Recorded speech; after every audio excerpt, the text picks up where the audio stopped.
Well, Jason, thanks for joining us on another edition of Conversations with the Church. I know you're at work right now, and you're what exactly are you doing? You're watching sludge, or Yes, filling up sludge, putting it in a tank so we can take the water off of it. okay? That sounds awesome. Um, I'm gonna I'm gonna just skate past that because I don't even want to really know what more that means. Uh, Scientific approach. it's scientific stuff. I wouldn't understand it. The so why don't you tell us your story. Tell us what God has done in your life. Tell us what how you became a believer.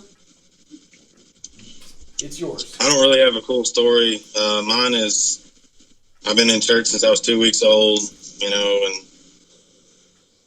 baptized at an early age. I think I was like 10 to 13, something like that. Just, trying to do what's right. And then I think whenever got into teenage years, of course, messed up like everybody else. I've always had God, but at the same time, it was more like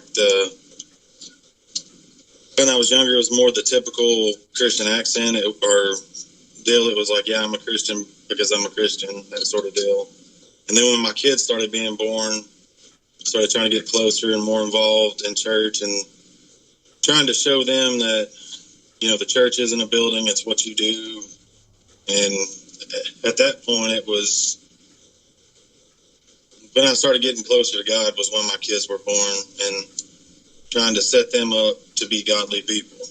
And then I guess that we had Chance and Jill and then Cash, and then me and my wife started talking about adopting. And that was the first time I think I've actually seen God go full throttle and just work throughout our life. I mean, we've had both my parents died with health problems, and it was up and down in faith during all that. But during the adoption, I told my wife, I said, I'm not going to pray for these kids. I'm going to pray for God to do His will, and just focused on trying to learn how to pray and the right way to pray, and that's what we prayed for. And with the time that the classes started, the home study, people that I would get in arguments with, everything led to adoption. I talked to guys at work that came out and worked on a piece of equipment, they were adopted. I called people and griped about Amazon, they were adopted. It was just everything was pointing into place. And then looking back on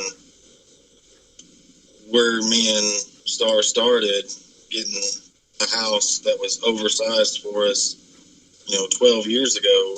Now we understand why we got one then. And just that's basically it. There's not a cool story. There's not, this long drawn out deal, but I do see God every day in my kids and watching them grow. And it blows me away how some people don't believe and how some people can't see, especially when you see a baby born. How does that happen? And how does, all that work? But, so I don't have much unless you got something else. I don't have anything else to add to your story other than the fact that I know that you and we in our history and our backgrounds and all that, we really could not be more different with the way that we were raised. And I love the fact that because of that, like you and I have become such good friends that we see things differently, but it is you've taught me a lot. I wouldn't have my Texas Crocs without you.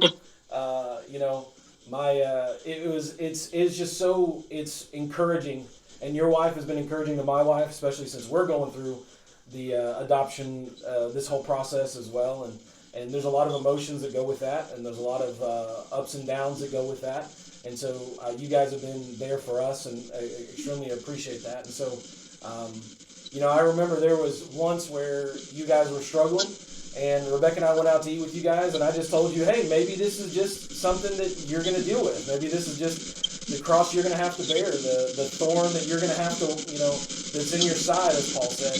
And then as we're going through stuff, that you kind of put that right back on me.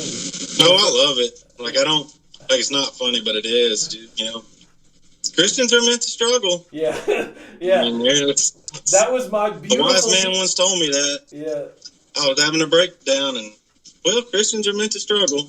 And so when I had my breakdown, you're like, "Well, Christians are meant to struggle." Chase, I thought it was pretty awesome. So, well, man, I appreciate. But it's all good. I'm thankful for, you know, the Trinity family. I'm thankful for everyone that we've came in contact with. Because, like I said, I've been going to church ever since I was 2 weeks old, and then actually getting into a live church that's not dead. It was real emotional for the first, 6 months or so, seeing it and actually feeling it and stuff. So. Well, sorry I don't have a better story. No, man, I love your story. So I appreciate you giving us the time. I appreciate you sharing your story, and we'll talk to you soon, my friend. All right. All right. See you.